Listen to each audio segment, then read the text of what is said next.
Hello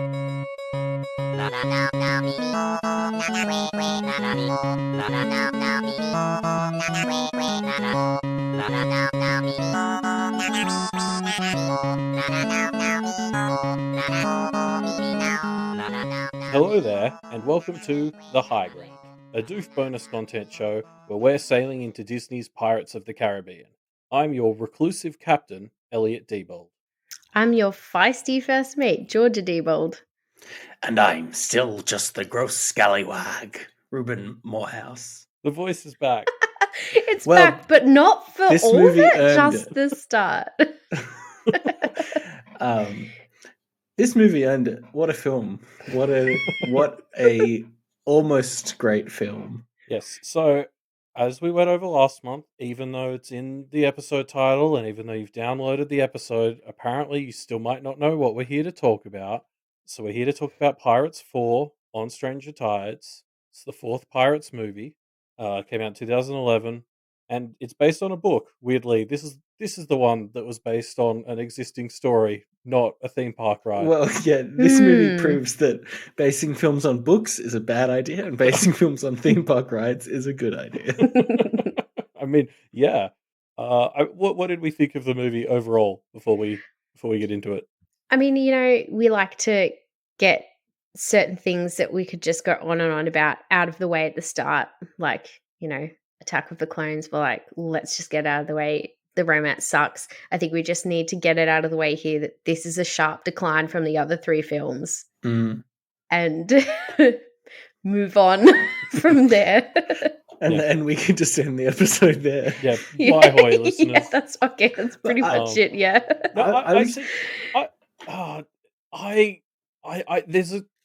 There's almost a good movie here. I don't know. I was expecting to not have that much to say about this movie, but actually, weirdly, my notes for this episode are the longest that they've ever been, because this movie sits right in that zone where it's worse than the previous three films, but inside this film there were so many things that I really, really liked that I think this could have potentially been the best of the four films, but just like some of the things they did are just so dumb.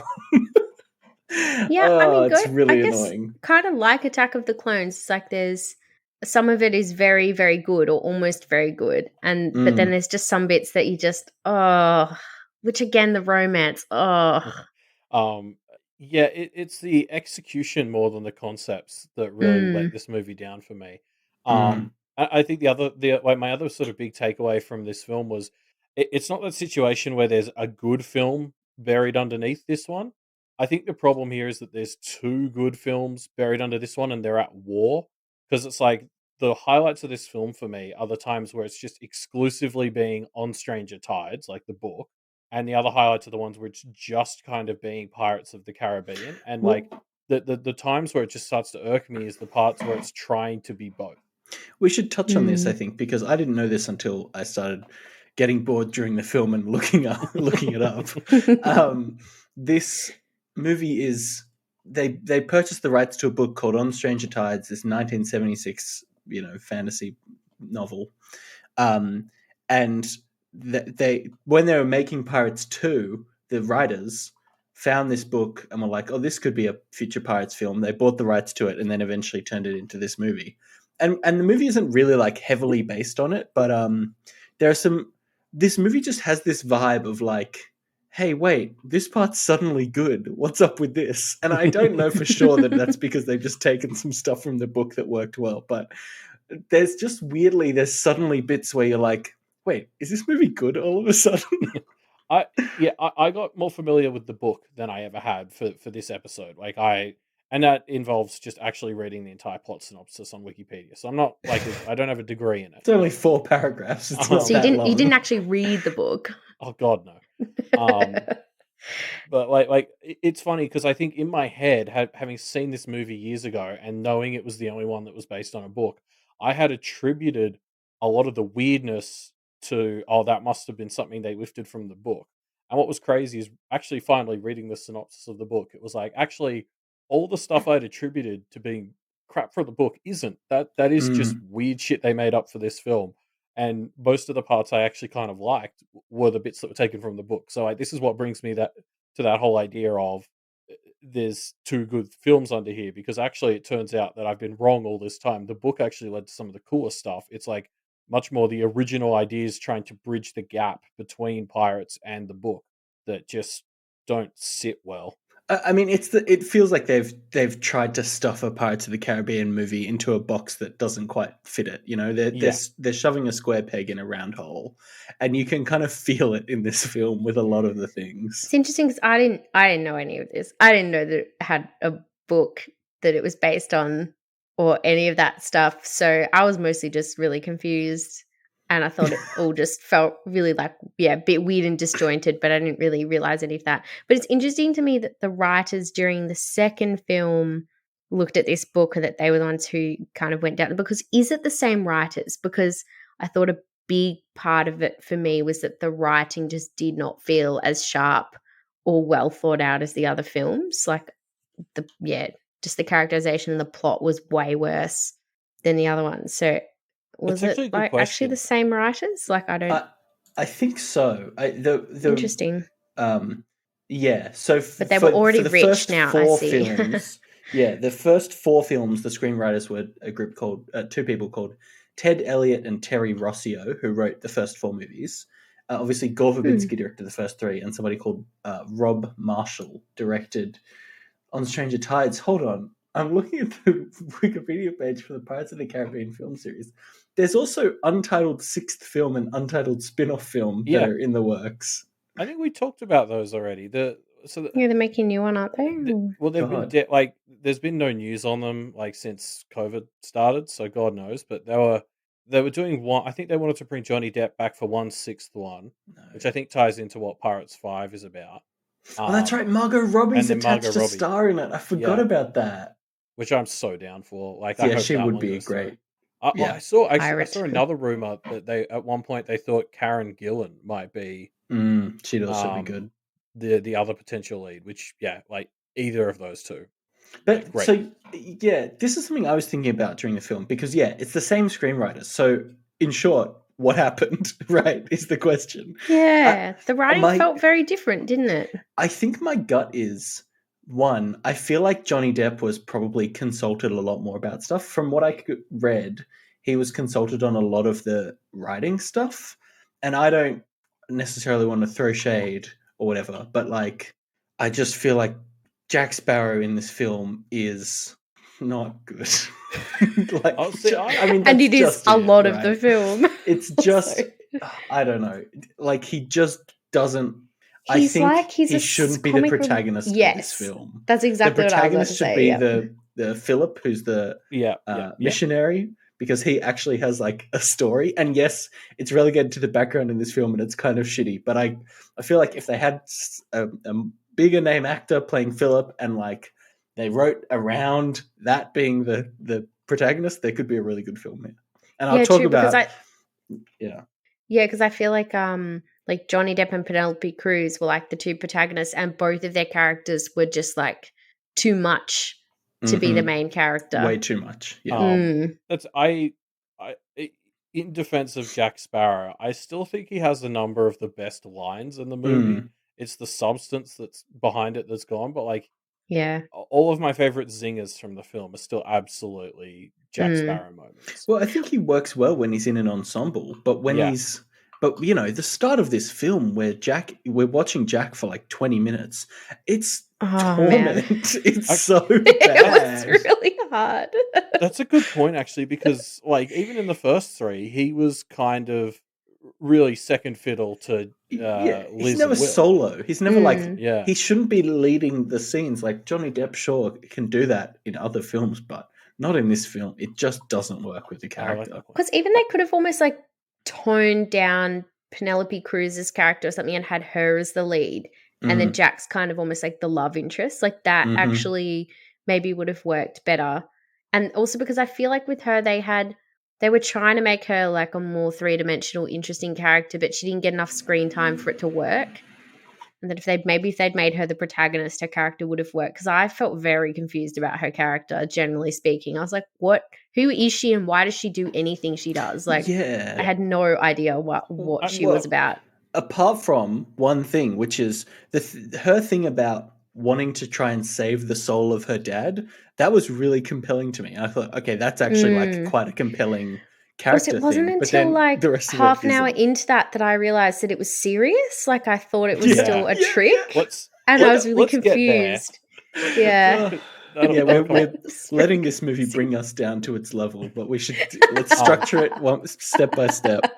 Yeah, I do want to say though, in terms of the like what happened with the writing and all that, I'm not too familiar with how this works with movies and stuff, and I'm sure I'll get like a strongly worded letter from Scott as I say this, because like the director has a fair amount of say on like what ends up coming out on the screen, right? Like the writers write the sort of screenplay, but I feel like directors also have a big impact on what parts of that actually sort of make it on screen, and they can like making it work. Like you can turn a bad joke into a good one with directing and editing and stuff, right? And vice versa. So I think like I haven't actually listened.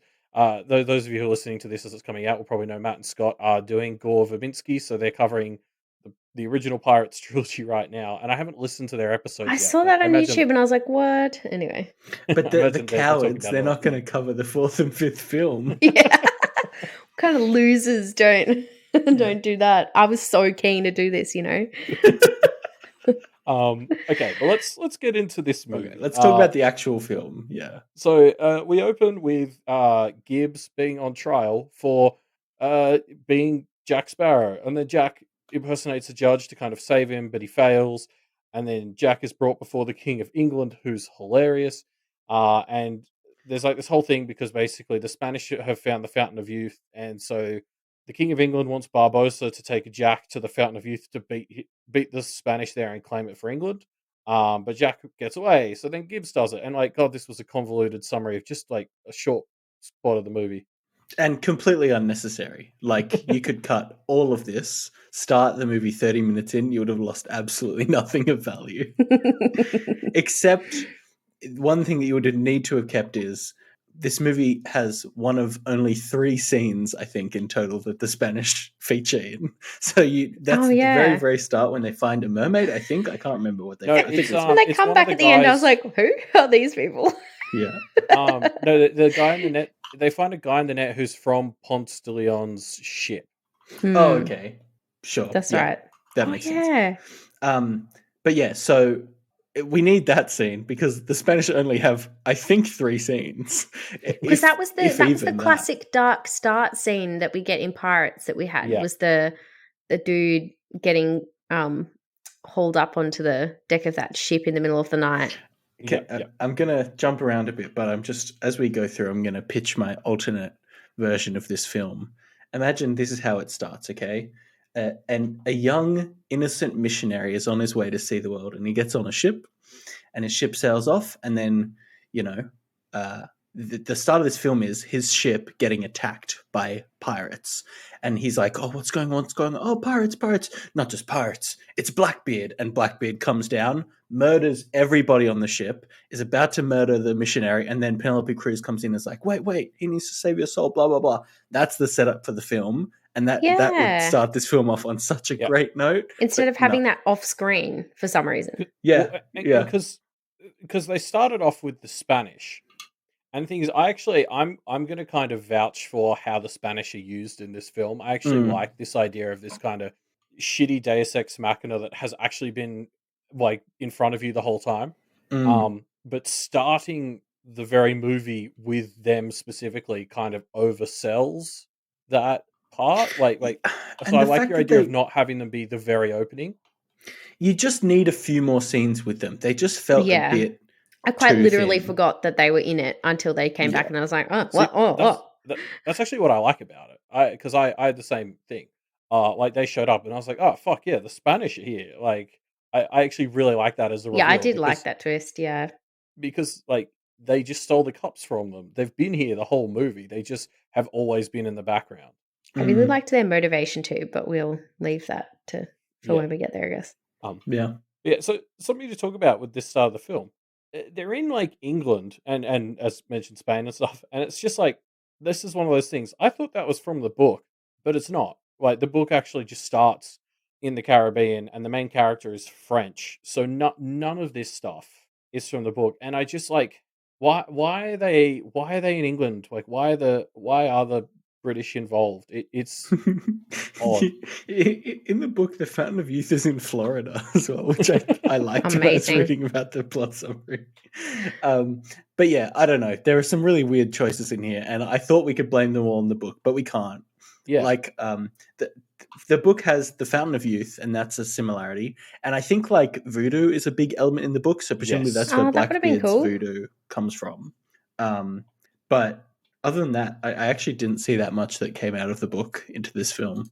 Yeah, I guess just sort of what confuses me is something that I found really difficult with this film was, well, this England thing is a big example of it.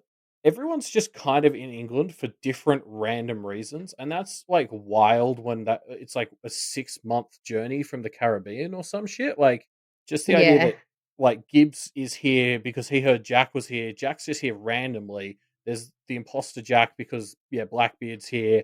Barbossa's shown up. Like it's all just a bit like I they hadn't got thought to of that. It's a lot of people to have just happened to who've like never been to London before to and, just turn up.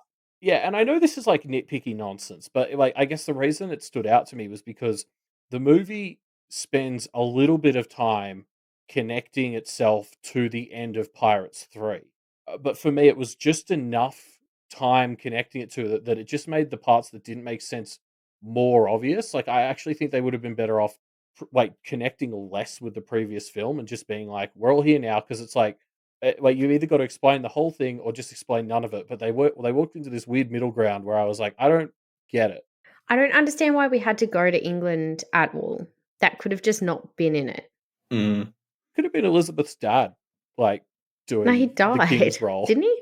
Oh yeah, good point. Yeah, he's It's like, did I forget that? no, he did die, but he should have been the king, and also Barbossa shouldn't have been in this film. It should have been Norrington, who also shouldn't have died. It's actually set in heaven. Yeah. Yeah, that would be interesting. Because I mean, faith is clearly a big theme of this film. You've got the missionary, you've got the Spanish. Fuck it, set Yeah. it in heaven. Why not? Yeah. So yeah, I don't know. I just like I just found it a bit weird that everyone was in England and they touched on it just enough that I was like, you just shouldn't have bothered. Yeah. But also, this scene with Jack where he's escaping from the king, is really interesting because I really wanted to give them points at the start because they sort of try to show up how Jack sets up one of his like elaborate Rube Gold machine escape sequences. Mm. But I like it as it was being set up, and then actually seeing it happen, I was just like, I don't like this. It kind of, I think in this movie, like we've always commented how there's a lot of like silly flying around in Pirates of the Caribbean, like on ropes and stuff. And it got sillier. Like I think it really came to a head when they like flew off the ship at the end of the third one. But this really just felt like it went from sort of silly fun to like, is Jack a Jedi? Like what is like Oh my some god, we of the found it. The link. jumping and flips and shit. I was like, what this was like, he's like superhuman now. It was a little bit, I think it just crossed the silly line maybe a little bit. And maybe that's Yeah. why it didn't feel like it quite landed. For me, crossing the silly line, like it's probably happened a few times before, but it's really the bit with the palm trees later in the movie where Jack flings himself Yeah. between the palm trees. I was just like, Oh, that's come terrible. I on. was actually lolling. I was like, this is, I think it's because the other ones were, when it went a bit over the top, but it was really creative. Like it was, when we're talking about like in the second one, like where they're climbing up the thing in the circle cages at the Cannibal Island and some of the, and like when they're in the spinning wheel, like it's a bit far-fetched and superhuman, I guess, but like there's a sort of element of creativity to the scene that's like really visually interesting that makes it work, or that you can look past it. Whereas this one, he was just swinging on some chandeliers or whatever. Like it wasn't very creative, I guess. Yeah. I feel like my gut feel on this was Jack Sparrow is not Like, he's not a Joker-esque character where he sets up these elaborate plans and they all play out meticulously, right? He's a Mm. he improvises and things just kind of seem to go his way. And in this banquet scene, he's like setting shit up from like from the first moment. He's like drop a tea towel over here so that later somebody will slip on it and blah blah blah. And like it's It was too too intricate. much. Yeah. Yeah. Yeah. It's Whereas like when there's he's just no kind of possible way. Yeah. He's not yeah, Contessa. Yeah. but then he's riding. Yeah, exactly. Thank you, Elliot. But then when he's riding on the like coal cart, and that catches on fire. He's like, "Oh shit! I can fling burning coal at people." Like that's Jack's. That's like improvisational, making use of his surroundings. Not like he didn't intend to set a coal cart that he was riding on fire. It just kind of happened, right? Yeah. Yeah, you're right, because the second half did work for me. Once he got out of the room, like with the banquet hall, I found myself having a lot more fun. So Yeah, I didn't yeah, mind the pirate movie car chase on land. yeah, It was uh, unexpected, but it worked okay.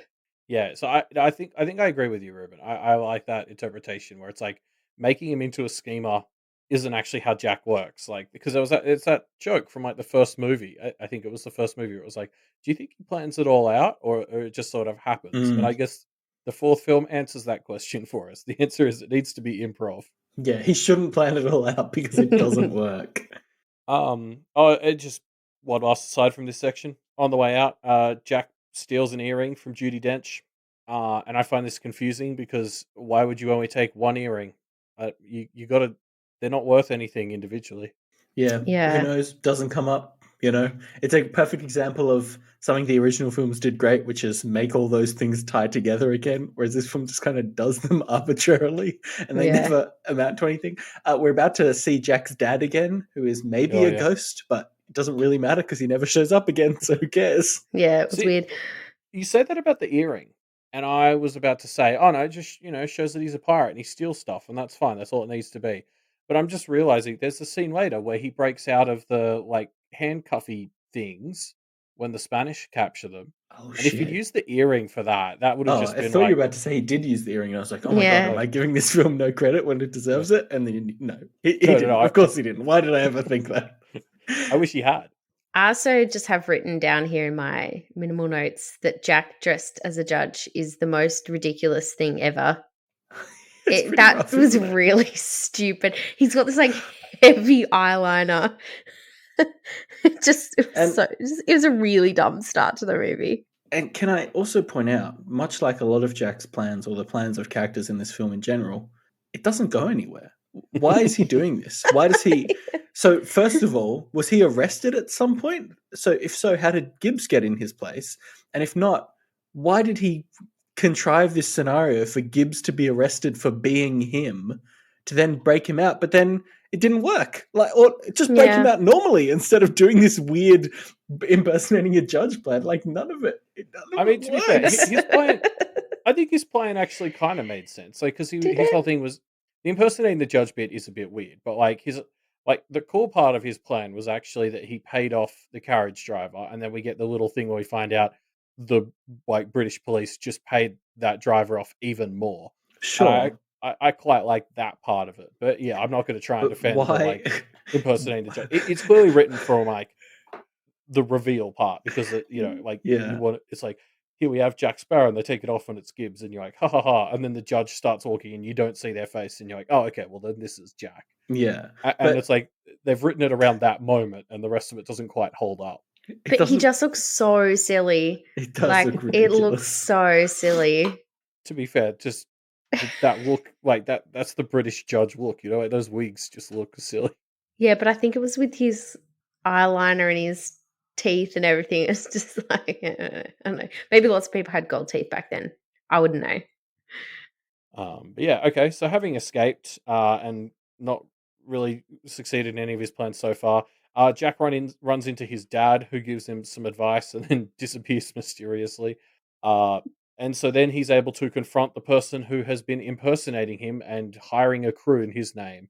And it ends up being his long lost love, Angelica. The two of them fight some British police and then they escape, and Angelica sort of kidnaps Jack to take him aboard her ship. I did like the bit where he's like, "Why would you impersonate me?" And she's like, "Well, I thought it was the only person that I could get away with impersonating." Like, that A wasn't good bad. joke. Yeah. Again, why is she doing this again? Doesn't really It make never sense. it doesn't make any sense, and it doesn't really get explained. Well, okay. Okay, Elliot, I dare you to Yeah, explain okay, this go. and make it Go consistent. on. Because So, keeping in mind that one, some of her crew members knew she was faking, and two, she's Blackbeard's daughter. So what? See, yeah. that first bit is what really got me, because at first I thought it was because she had like no power or something and so needed to get respect. But then when she dropped the facade of being him, all of her crewmates were just like, "Oh, hey." And they still, like, they knew that she was pretending. So I was just really confused. No, okay. So my understanding of this, and this is based on a lot of thinking after the film, because Okay. it did not come to me during the film. So, okay, first of all, she's recruiting this crew for Blackbeard, but like Blackbeard's notoriously terrible. So, like, you can't openly recruit as Blackbeard because he's like wanted and um nobody and would people want wouldn't to want to serve. work for him. He's got Yeah. bad work, workplace So she conditions. needs to say she's hiring for someone else.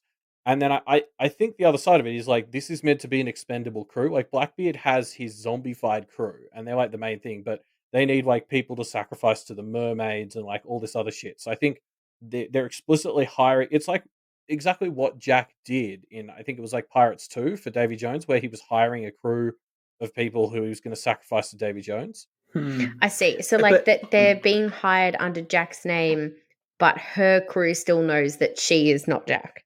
Well, yeah, so that's the part that's a bit confusing me is the people like Scrum, best name, by the way. Yeah.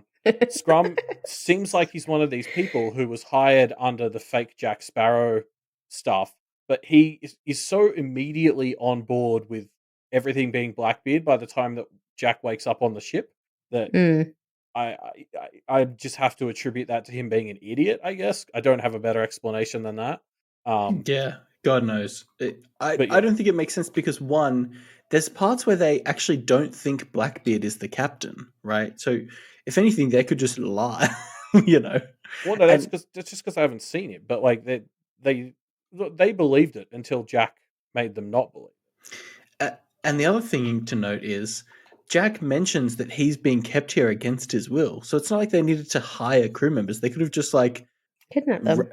ransacked a ship and forcefully recruited anybody. it. I Now, mean, but to give praise to this film, Scrum is great and also is the only character introduced in this film that makes it into the next film. I was looking up. Scrum okay. survives the culling of every character Yay. introduced in this film. That's good. I like Scrum. Okay, but yeah, so I guess jumping back a bit, I just want to call out because it's our first like fighting set piece, which is where like Jack fights with Angelica.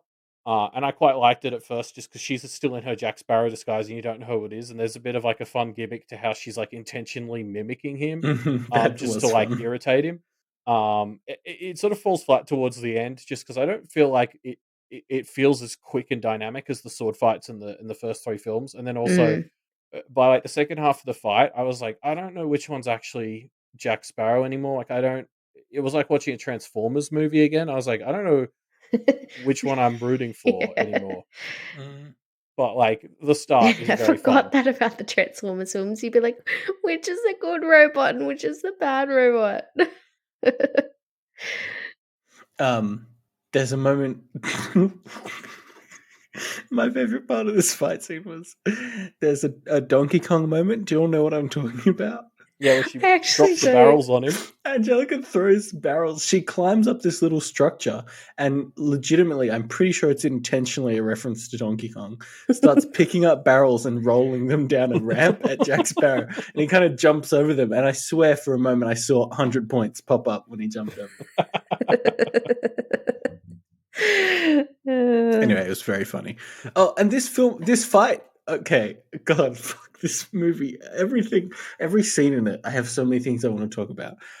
This fight scene ends with just like suddenly there's a trapdoor that they go out of. Okay, which doesn't make any sense because it's not like they've teleported anywhere. The people that were chasing them could just like go outside and catch them, but whatever, they don't. That's fine. But Scrum is there and he gets captured. He's like getting like accosted by the English, and he's like held in handcuffs or whatever. And so I'm like, oh shit, Scrum's captured. That sucks, but at least they got away. And then Scrum's just there in the next scene, and I'm like, what happened? Well, I hadn't even noticed that. Me either. Oh yeah. So many So things he in this escaped movie. the English only to then be captured by Blackbeard. You know what? I think guess. actually Jack had to go back and impersonate a different judge and get him free. I think that's Get probably free what it was. Scrum. Okay, wait, I've got to go back to the judge scene at the start again, because isn't there a moment where Jack's like, "You're guilty of being innocent," Yeah. Oh, it's and so I was bad. like, "Fuck off." It's so bad. So yeah, that whole scene was really stupid. It's atrocious. What a twist, though. Guilty of being innocent, Jack. You got me. Yeah, he pulls like fucking super basic like practitioner word switcheroo on people, and they all just accept it for no reason. Also, I'm pretty sure the law throughout all of these films has been that piracy is like a crime for which the penalty is death. Yeah, and then he just walks in and guilty goes, of piracy. "Oh, you are, isn't he?" God, I'm not gonna lie, I probably stopped paying attention at that point. He's found guilty of being innocent. Oh yeah. Well, anyway, Jack Sparrow. But then it's like he just goes, "Oh, so well, yeah, It's we're not going to legally hang him. distinct. We're just going to send him to the Tower of London forever." And everybody's booing him, but they just do it, even though it's not according to the law, and it doesn't make any sense. Yeah, I mean, there is a bribe shown to be going to some of the people there. Yeah, but yeah. But then they're like, "Who is that?" And they're like, "I don't know. I don't recognize him." Yeah. I didn't like it. Stop playing devil's advocate. Yeah, okay. So yeah, they're on Blackbeard's ship, and then Blackbeard, it turns out, is Angelica's father. You don't think he is at first, but then he actually is. Again, very weird. Doesn't make a lot of sense why, but whatever. Roll with it. Yeah, it's a classic example of the way this movie just sort of does something, and then when it finishes up with it, you're just left there at the end being like, why? Why have you done it this way? Like, it was so clunkily delivered for me that I remember the first time I saw this, I spent like the next half hour of the movie unsure whether I was meant to believe she's actually his daughter That's how or not. I felt too. I think they were trying to recapture, like, from the first movies, all the, you know, like, sort of, like, you know, like surprises and plot twists and like people, you know, randomly tricking each other. But it just kind of didn't make any sense, and I was just really confused. Well, yeah, and because like the reason it hurts you is like that next half hour of the movie actually kind of hinges on you believing that Angelica cares for her father, and you just don't, because you don't know if she actually is or not. You're just kind of confused who she's playing. Yeah, Like they set exactly. her up as this master manipulator, and then the reveal is, oh, but she wasn't actually really doing any of that. I mean, the one part of this that I do really like is that moment where Jack's like, "Wait, so you lied to me by telling the truth? That's great. Can I use that?" Like, I enjoy that one line. That one response almost justifies the whole thing to me. Yeah.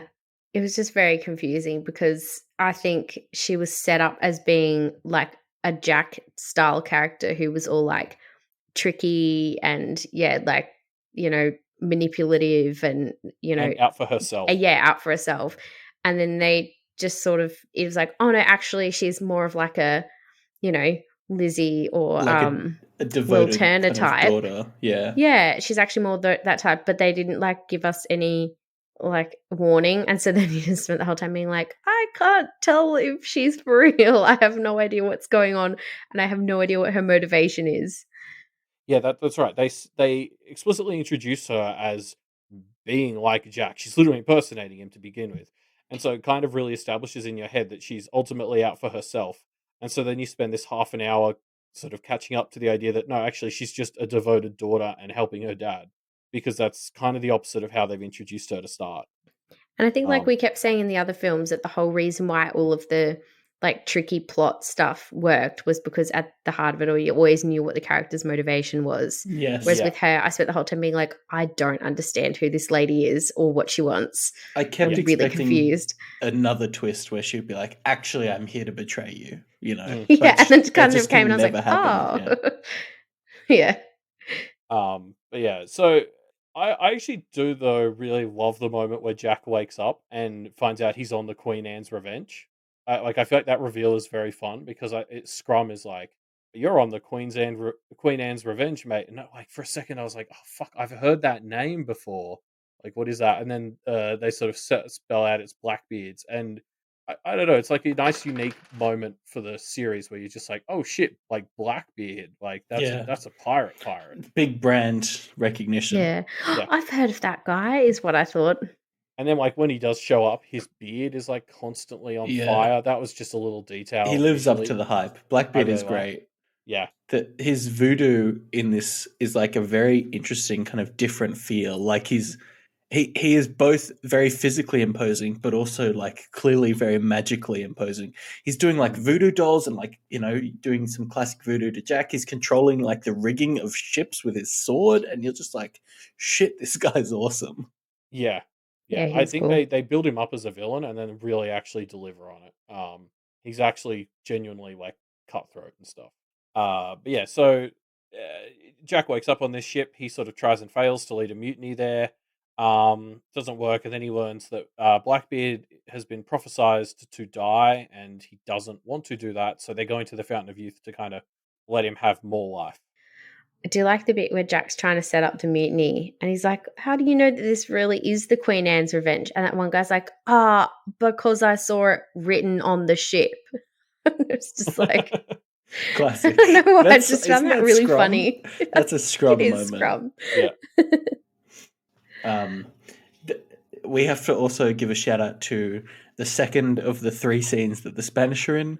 Barbossa's sailing to the fountain. They kind of are sailing past each other, and even though they're racing against each other, they don't shoot each other because it'll slow them down, but they're racing each other, so that's fine. I mean, if you shoot somebody and blow up their ship, doesn't really matter if you slow them down if you're the one they're racing against. Because if they knew that Whatever. they were racing, I guess Barbossa maybe knew that Jack was going for it as well.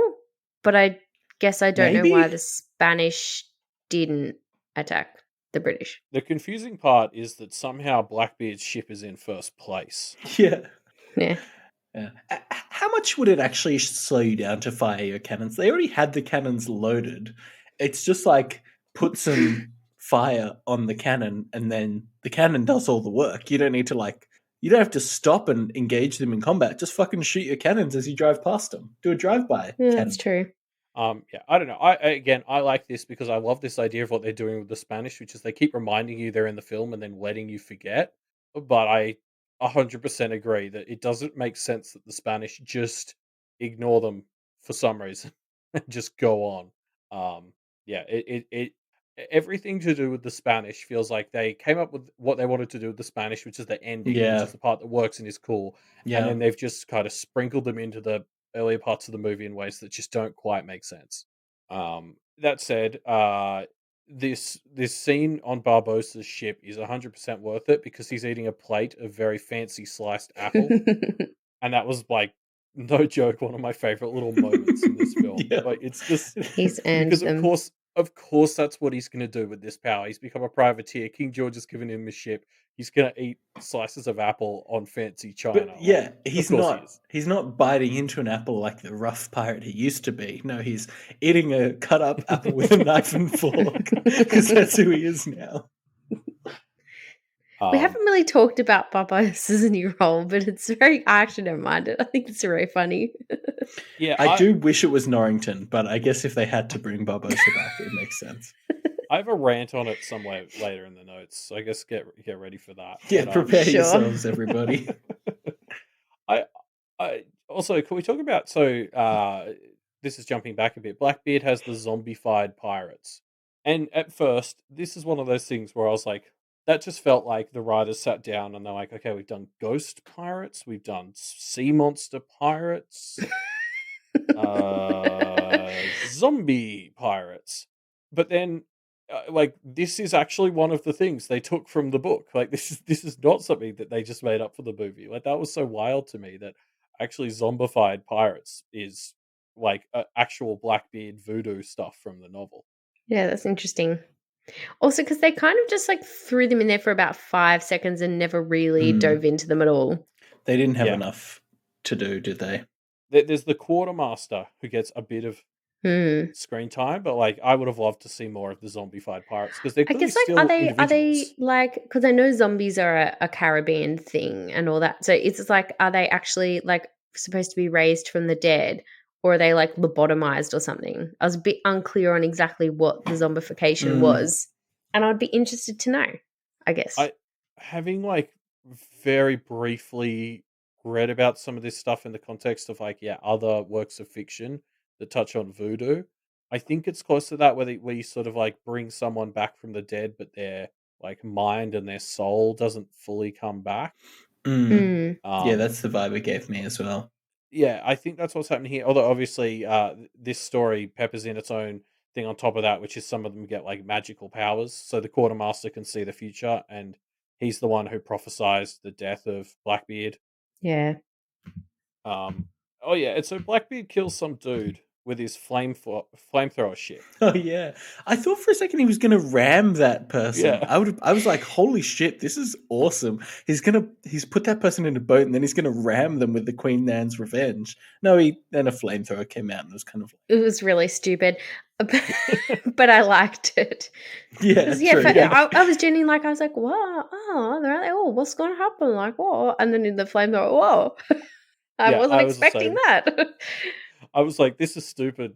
I don't care on the slightest. um, and this is where the missionary gets sort of first proper properly introduced. And I like kind of immediately was just like, oh, this character rules. Yeah, I didn't mind him. Does he have a name, or is he just a Philip. missionary? Philip is his I name. couldn't remember. And I will take this opportunity to restate my missionary position, which is I think he should be the protagonist. Yeah, I think if you'd made him a little bit more interesting and prominent, I would And agree with hire that. a more well-known actor. Make him French. Mm. Make him French for some reason, because it's in the book. Yeah. I mean, like, I get he's just the Will Turner of this story. 100% he like, is. just But they didn't make him as fun and interesting as Will. No, I think that's essentially what Reuben is suggesting. Is Yeah. just make him the Will Turner of this film. He Oh, already yeah, is. exactly. So wait, do it. Yeah. I think my last note from this section was just that Jack does his mutiny after 8 p.m., which we learnt last month is a big no-no for piratehood. That is past the pirate bedtime. Right. I forgot we talked about the pirate code. Yeah, the pirate big dog has told everyone to go to bed at that point. Big dog. Mm-hmm. Hey, so can we take a brief intermission here? Because I was looking up on the Pirates of the Caribbean wiki, and I'm going to tell you the name of this character, and I want you all to try and guess who it is, okay? Mm-hmm. Oh. The name of the character is Jimmy Legs. Jimmy Legs. Jimmy Legs. Don't look it up because I'm going to send you a picture of Jimmy Legs in a moment.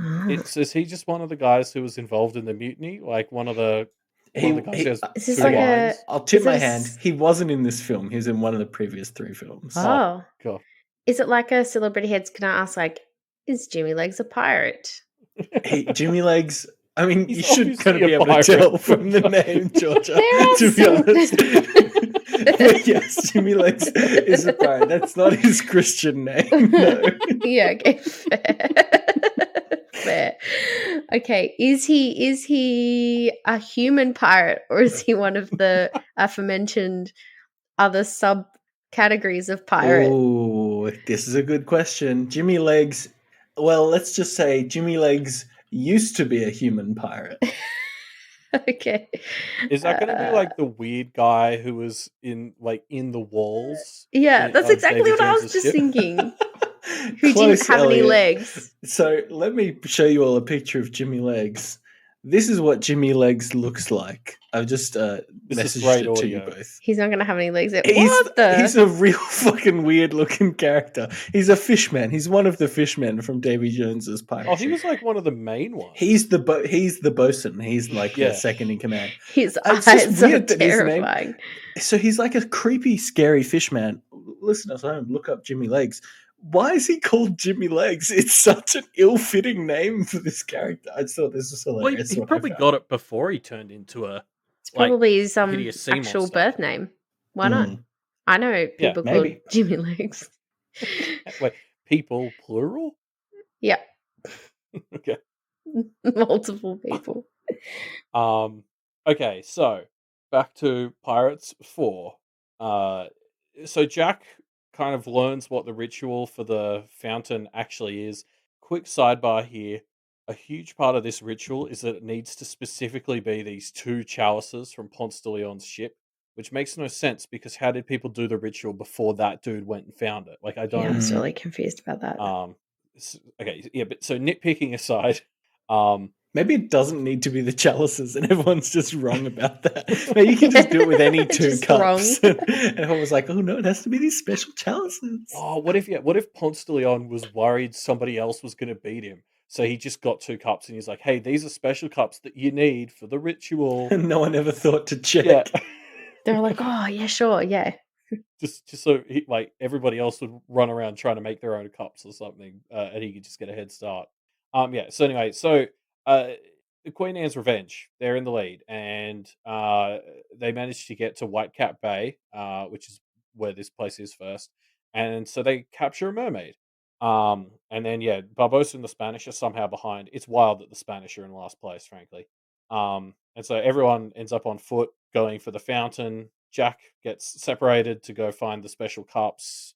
It gets a bit messy here, but mostly I just want to talk about the mermaid scene because like it's fucking incredible. Like the plan that Blackbeard has here is a bit nonsense, but Terrible the plan. scene itself is fucking incredible. Yeah, their plan was basically just to get all the crewmates eaten in the hope that a mermaid would swim into a net Yeah, that's just kind of drifting around, which is obviously stupid. Yeah. But the actual mermaid scenes, like the mermaids, I found very enticing as monsters. Like yeah. the kind of ephemeral siren nature of them, I thought worked really well. And then there's that moment where one of the mermaids like free willies out of the water and just like full on tackles someone from the boat that they're in into the water and eats them. And I'm just like, fuck, this is awesome.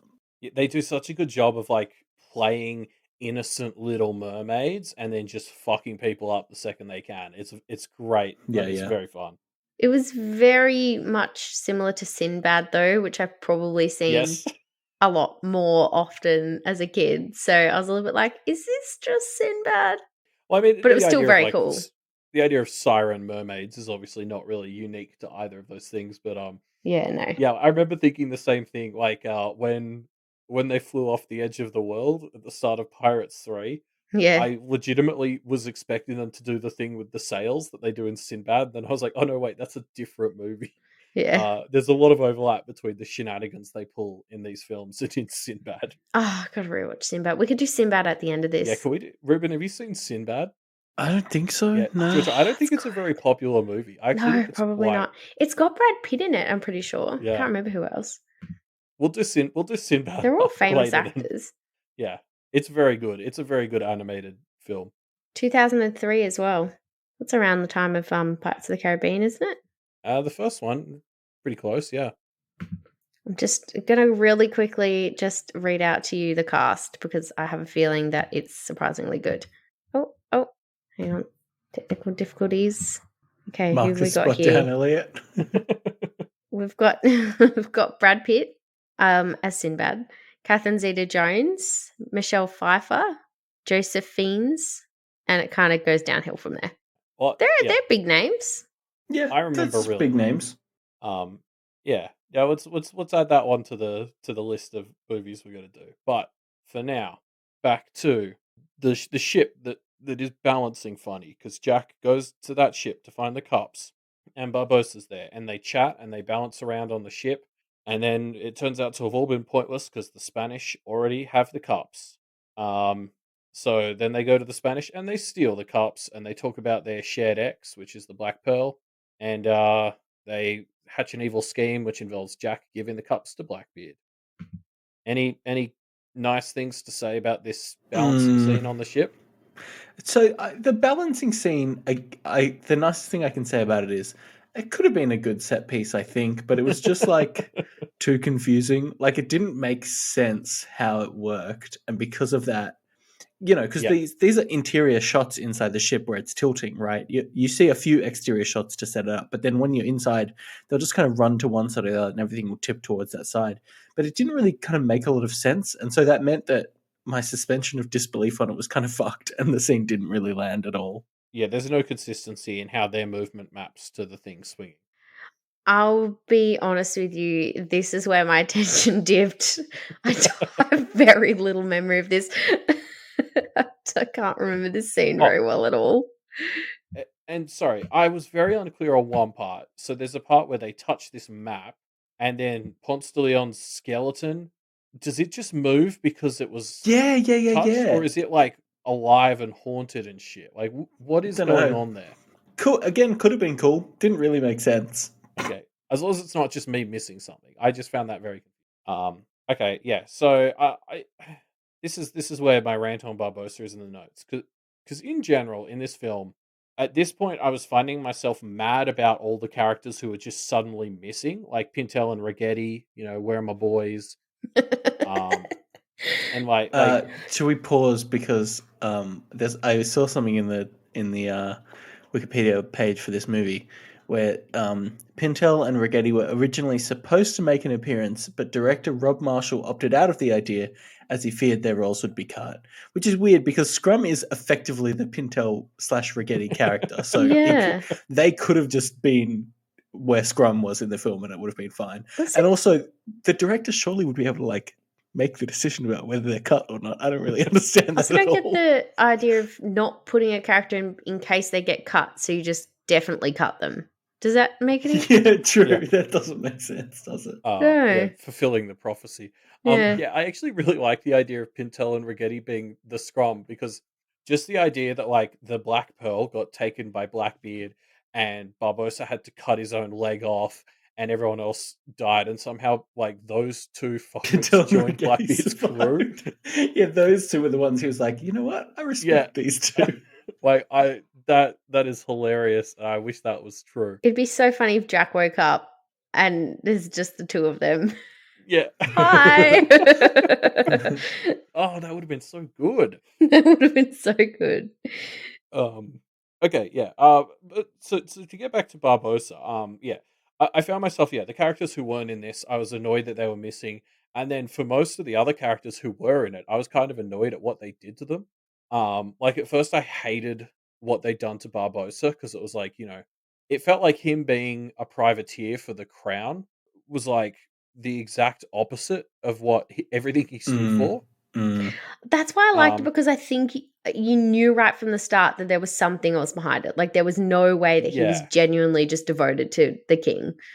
Well, I don't think I did give the movie that credit at the start, and that was my fault. Because yeah, like this scene where he talks to Jack about like when Blackbeard took the ship and what he had to do to get out, I was actually like, oh, like you can sort of see there's this like Barbosa here who was just fucking horrified by what Blackbeard did to his ship, like took control of the ropes and everything, and it kind of shook him to his core. So he cut his leg off and like ditched like literally everything else his life has been about, like going down with the ship, being a pirate captain, and he just like wanted to remove Blackbeard from the world. Uh, And again, like, it's just the tale of this movie is. I don't think that interpretation is really explicit in the film. You can kind of dig it and like fan headcanon it for yourself if you want to, but like uh, I don't know, just like the execution just didn't wasn't really there. Like I feel like that is the interesting interpretation, but like all the movie presents is just like I don't know, he got his leg chopped off, he didn't have anything else going for him, so he turned to a privateer, and like that doesn't make sense for the dude who like literally gave everything in in the third film to like release Calypso so pirates could still be pirates, you know? Like Mm, Yeah. mm. like it's that disconnect between who he was in movie 3 and this one doesn't get the time it needs to really land properly, I don't think. It And you've got it Jeffrey could. Rush in the role, who's like such a good actor. Yeah. Anyway, wasted. Yeah, like, especially like I guess I'm also thinking now you kind of really have to sell that there's something about Blackbeard's magic that really upset him to his core because like you got to remember this dude's not going to be freaked out by magic. He was like brought back from the dead by the sea goddess who he then released. Like magic doesn't upset him.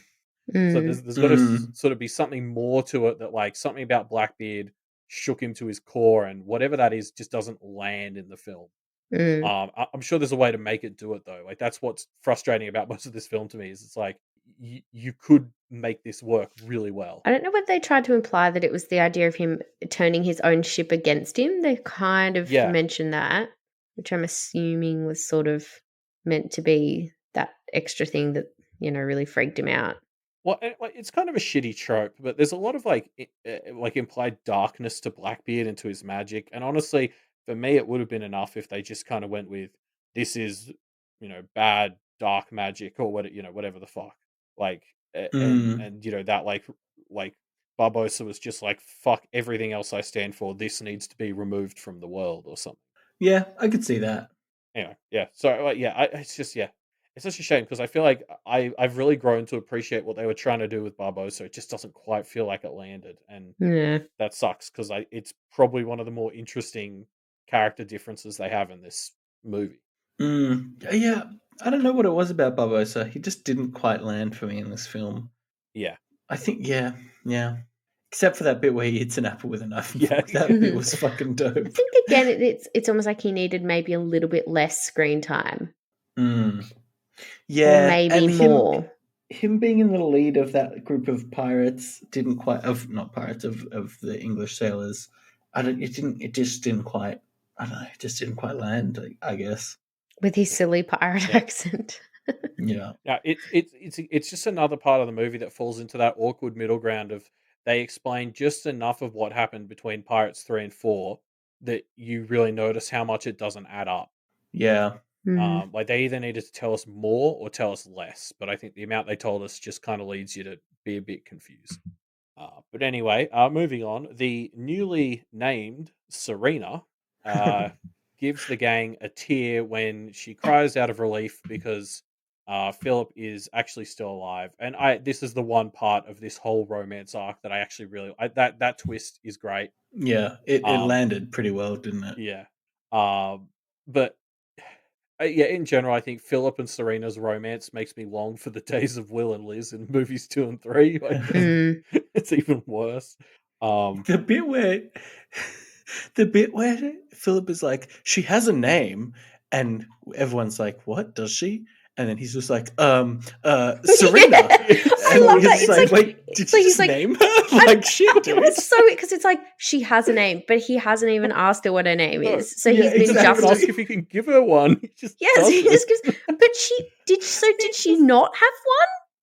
I guess like, not. Or she was just like, her oh, name I like might that. be Yeah, just that's not something bad. else. Her name's probably just something else and he never fucking asked. And then he's just like, the ultimate expression of male privilege is like, he just starts calling her that for the rest of the movie. Told and she's like, me her name. I don't know her name, so therefore she doesn't have a name yet, and I shall name her. Yeah. It's the ultimate man and also white person. He gets 1 point for wanting recognition that she should have a name, and then negative 1,000,000 points for deciding to give her one. So but also weird. he's like criticizing them like she has a name, like, but he himself hasn't fuckwit. asked. Exactly. I was like, they must have cut a scene where they introduced themselves to each other because it's so fucking weird and clearly like a psychopath thing to do. Like they can't have just unironically made him name her. It's so weird. Paused for a second here because I was like, why did he just do that? Because he doesn't ask her. Like the normal thing to do is be like, hey, oh yeah, do you have a name? Well, you don't call everybody out for not knowing your name when you haven't asked your fucking self. Like, that's just unbelievable. The weirdest movie. It's like the sort of thing that somebody would post on Reddit and be like, I did the weirdest thing the other day. I panicked. I panicked and I named them. And she's like, she just rolls with it too, which is also weird. Yeah, she's extremely like I the opposite of a strong female protagonist. I feel like it'd be one of those Reddit posts where he's like, is this chick into me? I gave her a name and now she's just using it. What's that about? Like, does that mean she likes me? Yeah.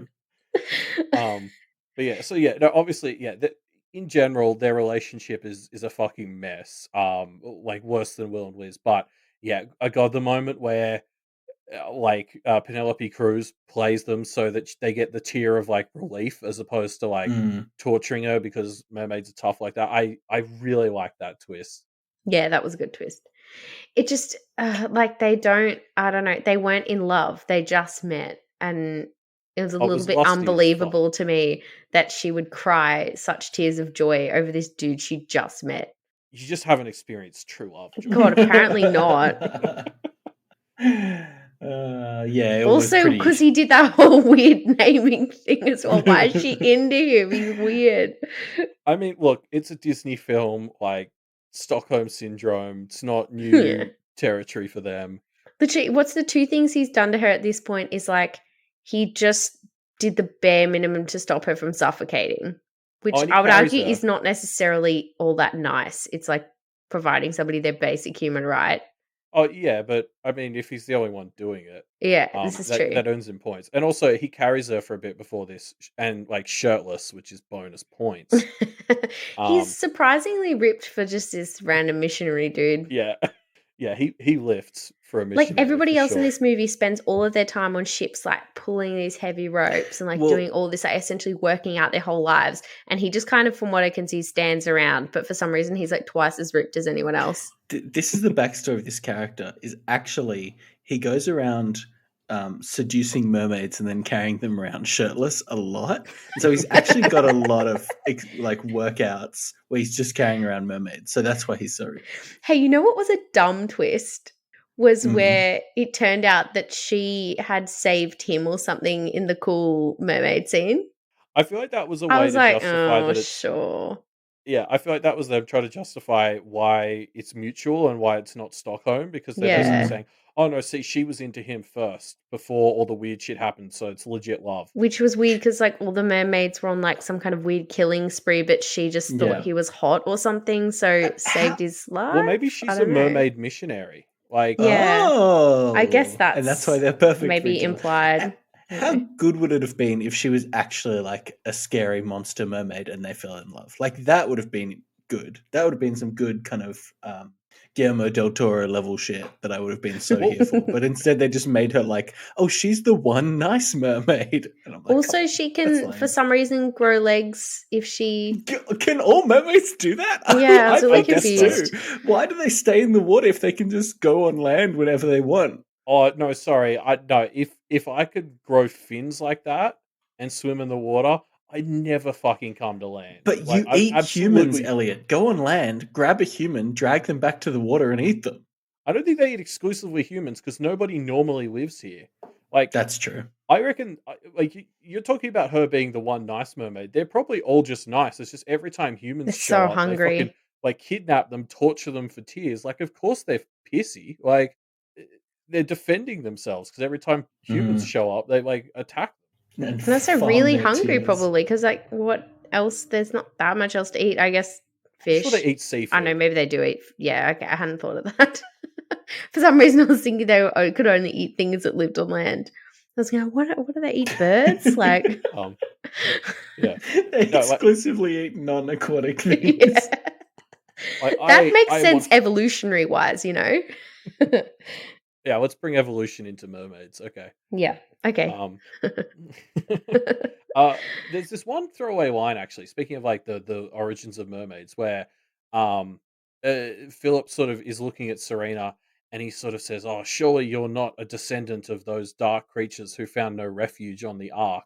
And like, I sort of call that out as like a really nice little piece of world building that like apparently a lot of the magic in this world is just shit that didn't make it on Noah's Ark. Like, Yeah, especially it's in a kinda world where cool. you're going to have a missionary. Just Yeah, a neat line. again, the kind of faith subtext / themes that are running through this again lead to some really strong things, and I kind of wish they had lent into it a bit more. Yeah. Yeah, we'll get to some more of that later. But yeah, the faith stuff, if they'd gone harder on it, it would have been even cooler. Yeah. Because also it makes sense that the creatures who didn't make it onto the Ark would live in the ocean. Yeah, true. So that's why there's so many sea monsters, but there's not necessarily that much implication in this world of monsters on land. Oh, they It's saved that for kind of Indiana Jones of the Caribbean. The crossover we've all been waiting for. Quick aside, I saw news today, and I think this is about a week old now, so a lot of people probably already know this, but apparently there were plans for a Fast and Furious and Jurassic World crossover movie, Yeah. which like I'm so down for that. Like, No, the What one would that that I'm really even sad. be? Who cares? They're both nonsense care. franchises at this point. Like, I just want to see dinosaurs riding missiles and shit. Like, They were gonna do for a bit 21 Jump Street and Men in Black crossover. yeah, and That'd be fuck, that good. would have been so good. I'm still That mourning would that be one really good. That not going hurts anywhere. that's not there. Yeah. I 'Cause that was during need that- to that was- see Jonah Hill and Channing Tatum As Men in Black, can that you would be imagine? so It'd be fucking awesome. good. And also, I want to see Will Smith and what's his face as just like two random cops handling drugs. Yeah, Will Smith and Tommy Lee Jones have to go undercover in a high school. Yeah. Yes. Tommy Lee Jones, who looks like he's about 200 years old. It'd be like, what's that meme with Steve Buscemi being like, hey, How do you kids. do? Hey, fellow kids, totally. That would be so good. It would work so well as a joke in the movie. Yeah. Oh, that would be amazing. Because that one came out during like the whole leaked emails in like 2014, right? Like that was Yeah, the big Sony leak, I think. yeah, and then it was Why are like they not they doing sort of that? yeah, they like cancelled it because it came out during the leaks, and it was like no. Everyone wants this now. Like, what are you talking about? Someone do a you know what do they call Petition. it? Petition. That's the word. Like, I think I'm on the Sam Raimi like memes thing on Reddit. If Tobey Maguire doesn't turn up in the new Spider-Man film, people are going to die. People are going to be so mad. Yeah, I mean, we just had the Nintendo Direct last night, and it's the same thing every year. Like, fans do this to themselves, where like everyone convinced themselves Breath of the Wild 2 was coming out this year, and then it comes up, and they're like, "Yeah, we don't even have a title for it. It's like end of next year," and everyone's like acting shitty, like Nintendo fucked them over, and it's like, Yeah, they didn't say that. yeah, you made this made up. up that. Yeah. Same with like Metro Prime 4. I was like, yeah, I could see that happening to this Spider-Man film. Is like pop culture decided that Andrew Garfield and Tobey Maguire are in this new film, and now everyone's going to be shitty if it doesn't happen. And it's like, I feel sorry for the production crew if that's the case, because like they were already making the movie when this shit started. Like, they can't just add them to the film unless it makes sense. Like, Mind you, they did do that with Tom Holland in Civil War. They whacked him in at like the last second, didn't they? but I think Did they were they? planning to have Yeah. it done. I think it was like, I think they had the idea to have him in, and they just like didn't commit to it until the last minute. But Yeah, you know, might like, be right. You're probably right. Yeah. whereas like the whole thing with like this Spider-Verse nonsense is like, you can't just cram that in for 10 minutes. You can't Yeah. just like, oh, for this one scene the multiverse is in it, but now let's get back to like, this high school shit. Like, that's You just not have how. one scene where, so you don't even have to get Tobey Maguire, because you just have one scene where, I don't know, like something weird's happening, and then just like he comes on like dancing, like the da da da da da da in his little black suit, and it's just like this weird moment, and then it just vanishes. That's the only time he's in the film. Yeah. Just to dance across That's all. the screen briefly. Yeah. And Tom Holland's what'd like, be- that was weird, and then he moves on. What'd be funny is if like everyone's hyped themselves up for like Spider-Verse stuff because of Andrew Garfield and Tobey Maguire being in the film. What if they're just like in it and they're just like on a news panel talking about like Spider-Man or something? Like, they're just journalists in the thing. Or, it'd be good if they were like Spider-Man fanboys who were like dressed as him. Yeah.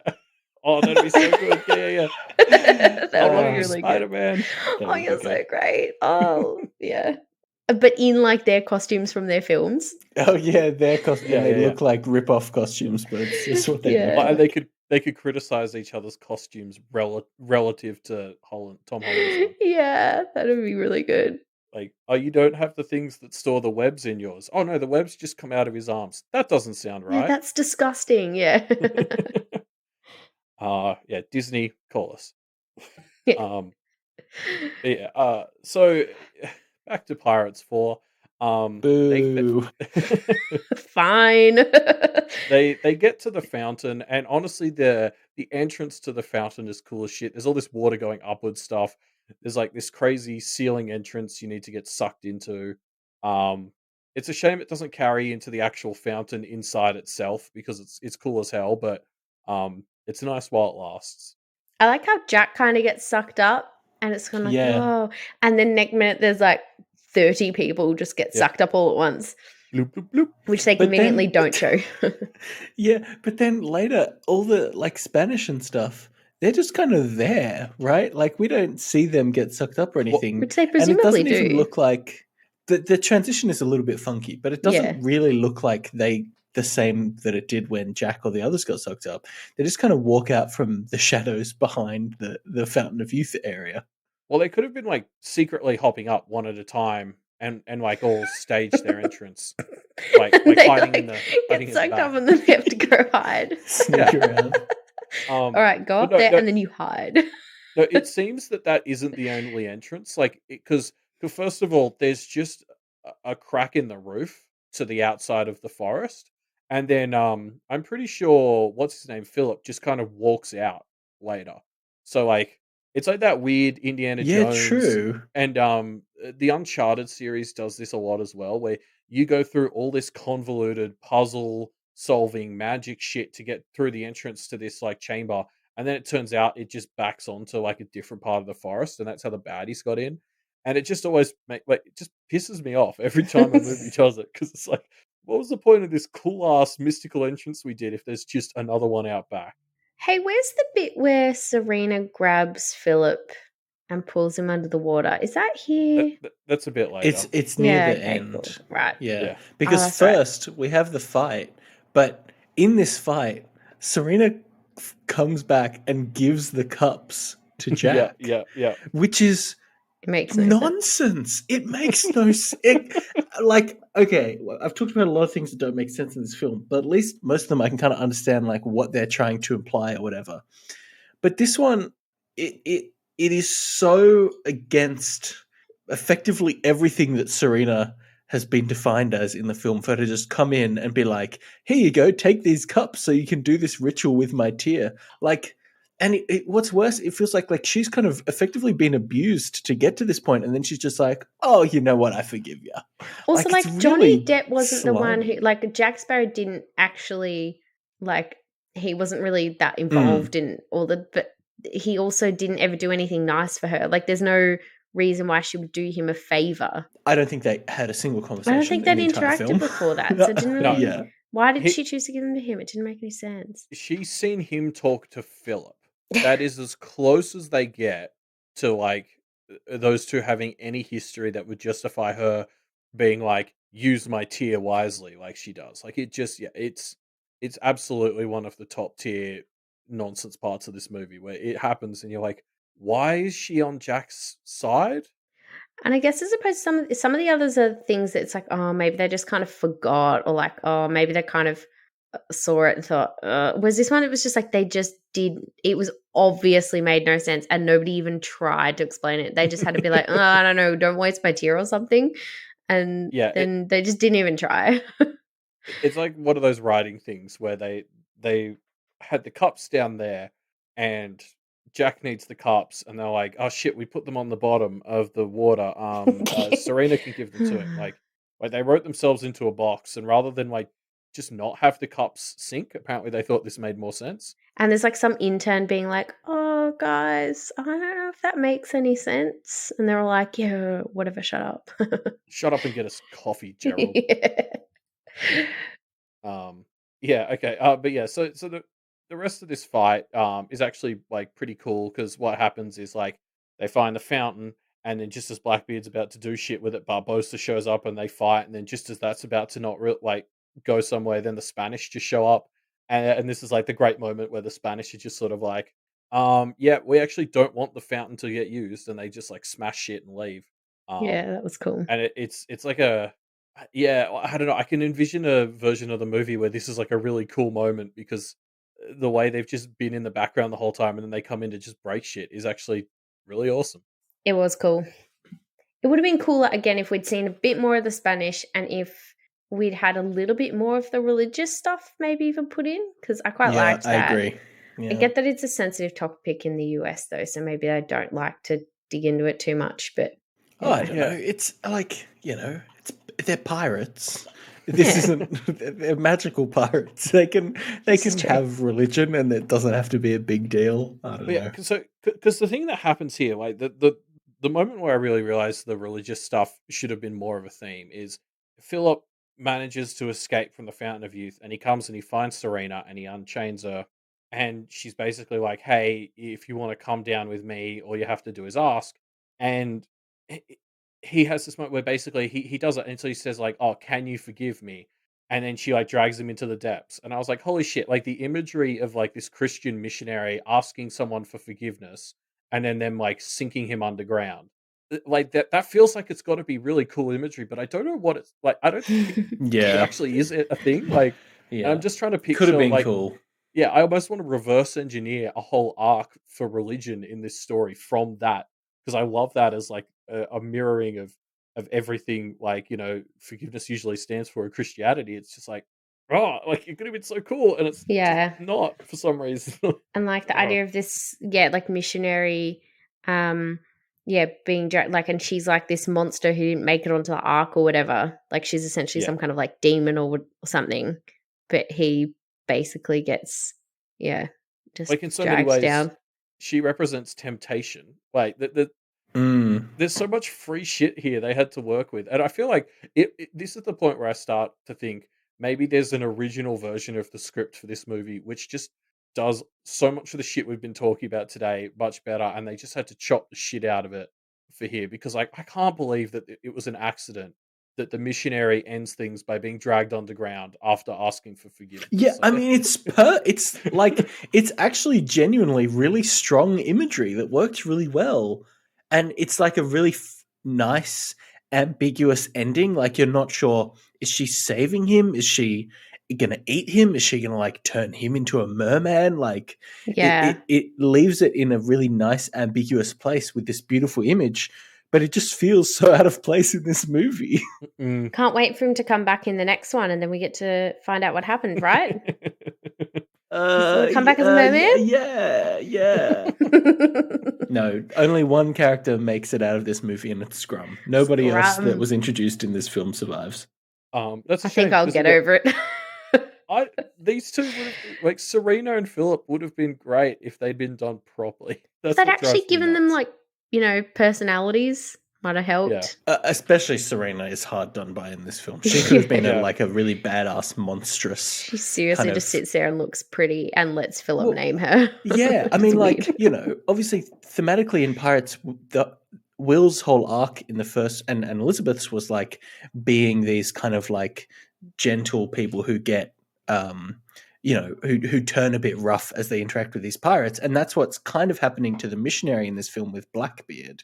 But Serena could have also been another lens to examine that by being a monster who is kind of redeemed is maybe not the right word, but like humanized a bit more through this relationship as Philip is like this goody two shoes who becomes a bit more rough around the edges. Like that would have been Yeah. great, and it just didn't. They just didn't do it. Yep, yep. Um, uh, Last shout out from this whole segment. Groves, uh, Lieutenant Groves dies. He gets shot while waving the British flag. Yeah. You might Who be is asking he yourself, again? who is Groves? Yeah, Yeah, that's he's exactly the what I was he's the thinking. Yeah. he's the helper guy. So he was Barbossa's number two in this, and he was in the other films. He was the guy we brought him up last month as like he was Beckett's number two, and he'd been Oh yeah, Norrington's yeah, number two in the yeah, yeah, first yeah, film. yeah. Like he's the guy who's What? always I'm standing looking him up. behind Yeah, the other ones. You'll recognize his face when yeah, you yeah. um. But yeah, he's always the lieutenant, the second in command on the like British ships. Oh, He's whoa, the one who, yeah. when Cutler Beckett is like in his Theodore death scene, Groves. he's the one who's like, abandoned ship, abandoned ship. Yeah, Well, and and so isn't he's he the one who's Barbossa's. like, who's always making those funny comments about Jack? Yeah. He's the one who asked the question: does he Yeah. plan it all out or make it up as he goes along? And now we know the answer. Mm. And I That's why guess with he had that, to his die. His yeah, purpose had been fulfilled. his true purpose. The prophecy has been completed. It's time for me to go. Dies. um, but yeah, I actually, so full disclosure, I did not realize it was him who got shot holding the flag. I thought that was some random Brit. Um, but then I like looked up Groves after recognizing him on the wiki, and it says he dies in this film because he gets shot waving the flag, and I was like, oh fuck, that was him. Like, Yeah, this sad. is a background character who's just like he's so bland. You just always kind of recognize him, and I wish he'd had more memorable moments. Also, sorry, speaking of prophecies, yeah, there is a prophecy in this film. Can we not mention it? It's such like the prophecy that Blackbeard is given is like a guy with one leg is going to kill you by this date, and it's mentioned, and it's not really. I don't know. It doesn't really make sense. Why is this a prophecy? Who prophesied this? Why are they so specific about the deadline for it? Who knows? And does it the come? Does quartermaster it actually come to? Does it actually come to? Well, yeah, Barbossa kills him. True? But does Barbossa kill him? Doesn't Johnny Depp kill him? Well, the Fountain of Youth exists yeah, like outside true. the prophecy because they say that it's Yeah. like he says he knows he can't avoid getting stabbed. He basically wants to use the Fountain of Youth to get an extra life after getting stabbed. That's true, yeah. So he's never trying to avoid the prophecy. And yeah, Reuben, they say it was his quartermaster, like the guy who sees the future, that's right. who made the prophecy. Yeah. Like it as far as prophecies go, I don't think it's the worst ever implemented one. It's just kind of like, I mean, this prophecy wouldn't have happened, but if that guy hadn't predicted it, the Queen Anne's Revenge wouldn't have gone. They wouldn't have run into very literally a self-fulfilling prophecy. Yeah. Anyway, yeah, you're right. Let's put that to bed. I also want to point out that they go for a bit of a, Wesley versus the Sicilian cup trickery scene here. Oh yeah, but it's just like it's very half-hearted. You kind of immediately know what's going on, and you're kind of like, all right, Jack, reveal that you've done the cup trick, and he does, and you're like, all right, we kind of knew this was going to happen. I think the moment lands, but it's really not a very complicated bit of trickery. I don't think it's about us getting it, because I think you're right. I think everybody realizes pretty much instantly that he did not give them the cups that he told them that he did. It's the way he delivers it was quite funny. Like where he just turns around and goes, "Oh, actually, wait." I thought that was pretty good. True. Yeah, that was a good reveal. And it's the reaction from like Blackbeard and Angelica. Like that's what that moment is kind of really about, is like the fact that he played them. Which again, like I just don't get a character. Like she's so upset that he's dying. It's like he's done literally nothing ever for you. You were plotting to kill him a little bit ago. At least I think you were. No, I think that was a trick.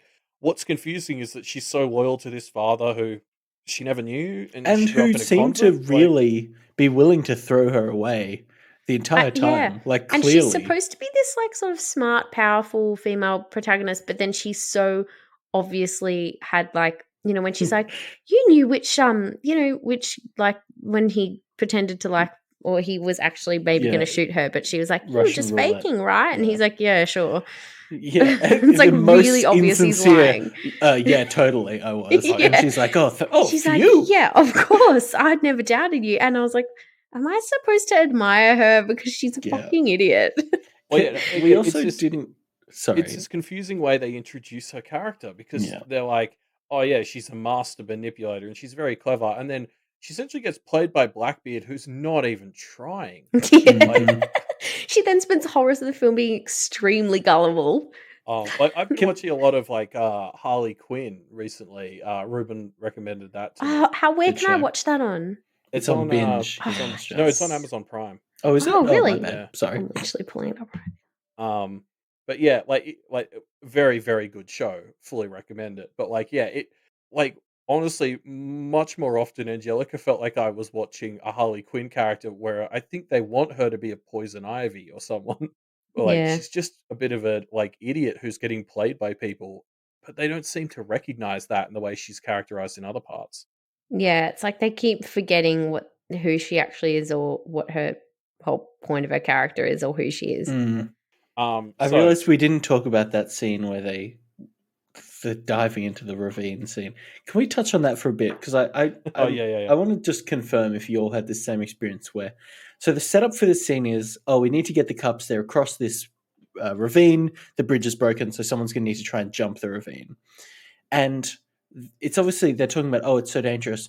And then Jack ends up doing it after a really long, convoluted setup, which took forever.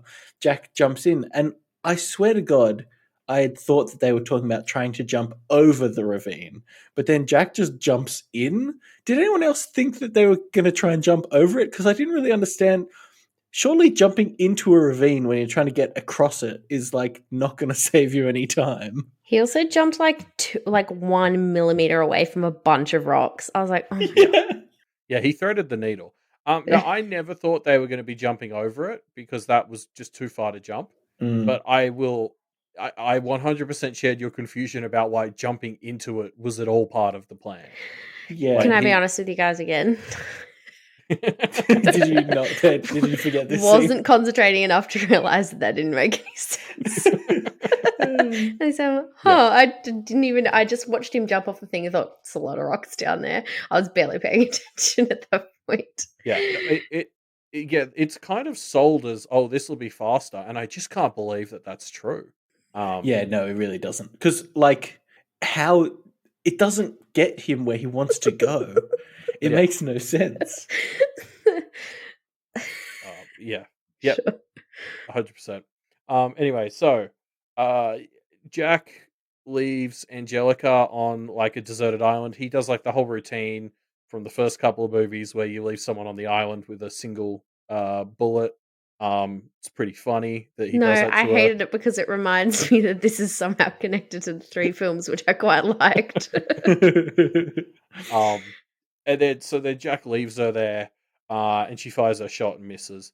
And I like that. I did like that moment. And then we find out he reunites with Gibbs, who had sort of mysteriously disappeared earlier in the movie, and it turns out it's because he was working with Jack to steal all of the. Yeah, I don't think we ever talked about this. Blackbeard has all the ships he's ever beaten stored in little magical bottles, so they're like bottled versions of all the ships. Cool. And, another cool thing that existed. That was great. And Gibbs has stolen all of those, so now him and Jack have like an entire fleet of ships. And meanwhile, Barbossa can't wait for that to come back in the next film. Yeah. And there's this great line where Gibbs says, looks like now we've got a fleet, and he swings around this huge bag and the penny drops for all the audience. Oh shit, they've got all the bottles. They didn't just get the Black Pearl. And you're like, oh, this is great. And then in my fantasy movie, it cuts to black there, and that's the end of the film. It would have been a great ending. But instead... No, and also there's a bunch of other changes in the whole movie. No, because what happens is... it's like 5 more minutes of Jack Sparrow monologuing. And he finishes... Like, this is my favourite part, is the final line of the film is Jack basically jimming the camera. Mm-hmm. And he says, it's a pirate's life for me, savvy. And I just... It stuck out so bad. I had exactly the same thought. I was like, it just did not sound at all organic. It was so contrived. It's just, I'm trying not to let this be just a making fun of bad movies podcast, but like, fuck, this movie makes it difficult when it has such bright moments and then it ends on this. Like, it hurts. I think I did a little, I was like, ugh. Also, can we just talk about, like, we haven't really mentioned it, but, like, so Gibbs is in this film, and he does this thing at the end with Jack, and they're sort of partners in crime again.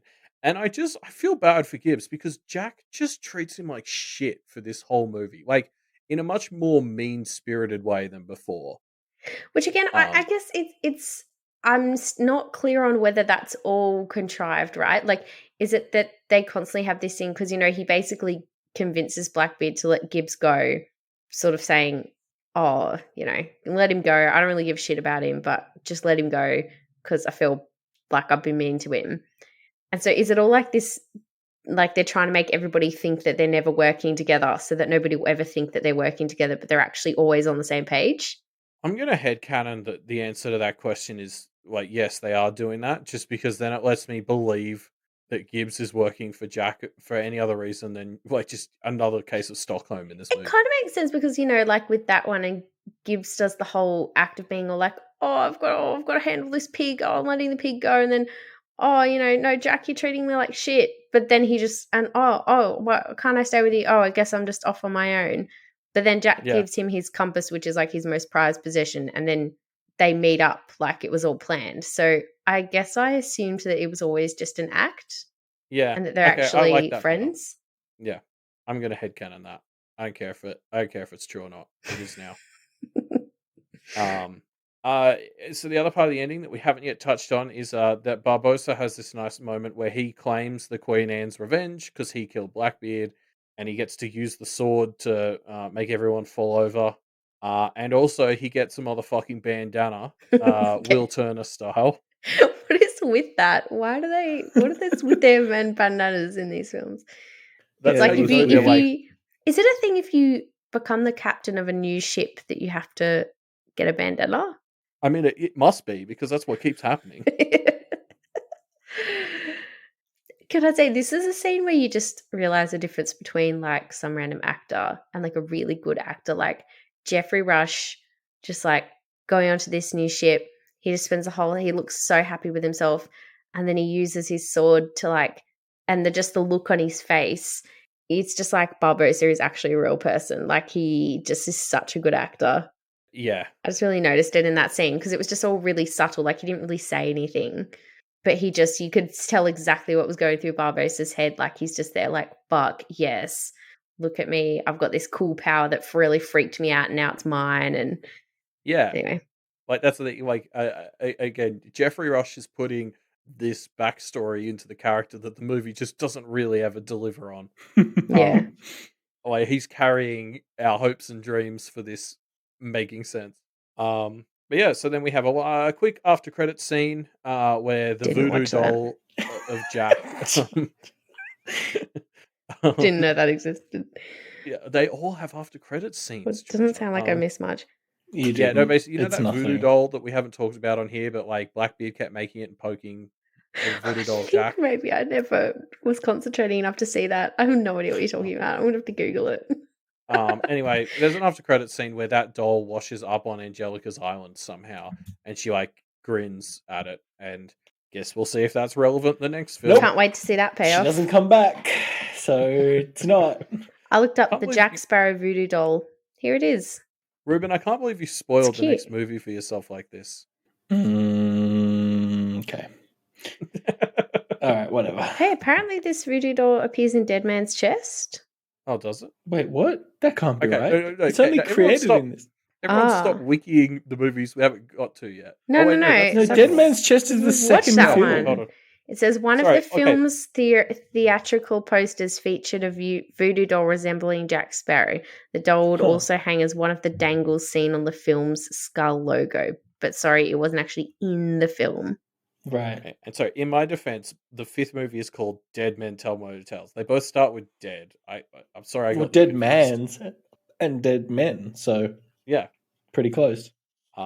Now, Ruben, I see you have a series of fun facts. Oh yeah, I just had some fun facts. I already pulled out the one about Pintel and Rigetti, but here's another one. So this is from like novel stuff and just like Wikipedia diving. Here's one.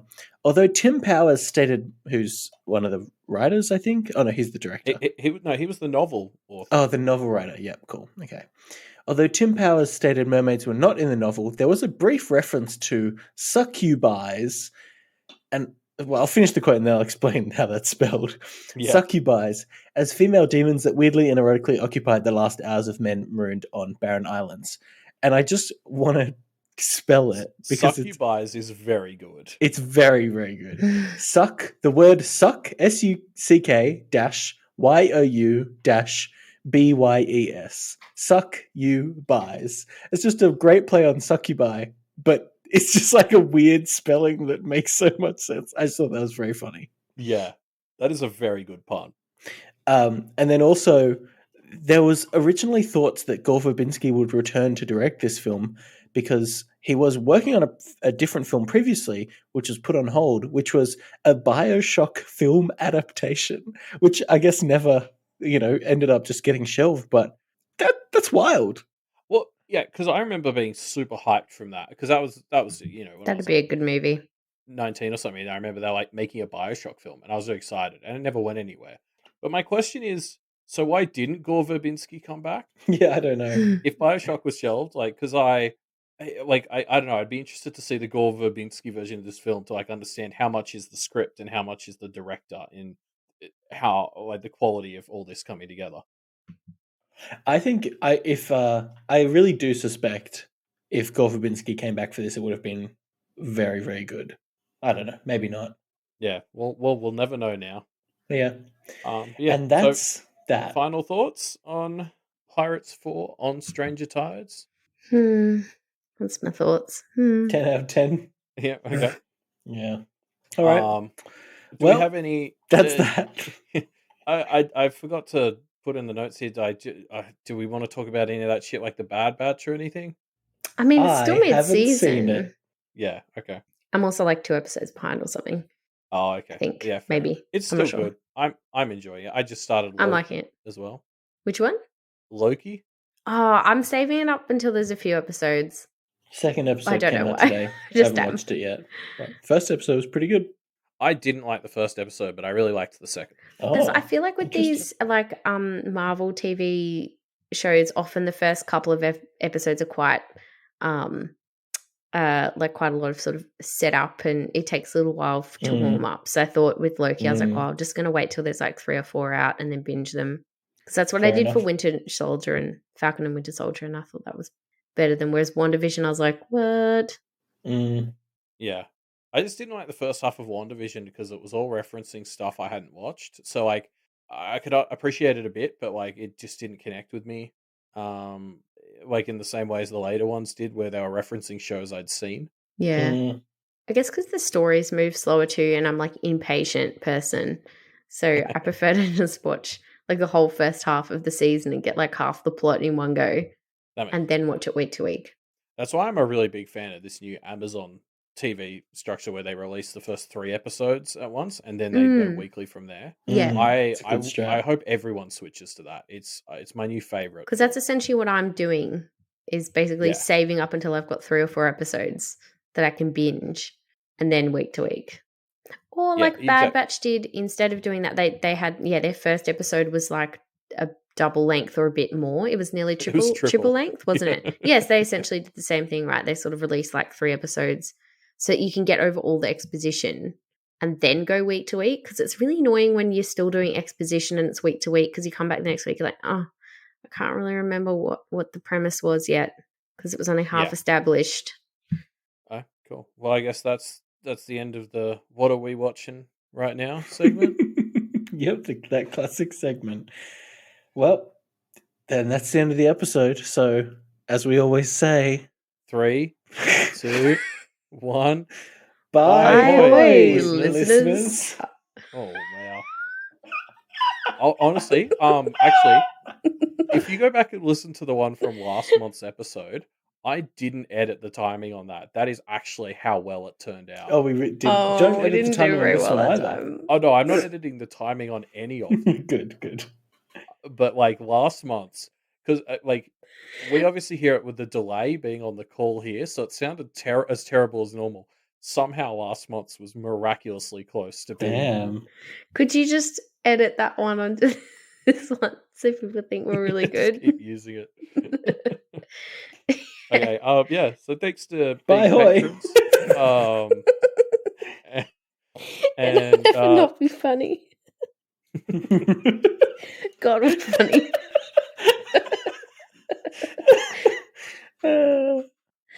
I'm still laughing. Okay, I'm back. All right, cool. See you all next month for the final Pirates film. Can't wait. Bye.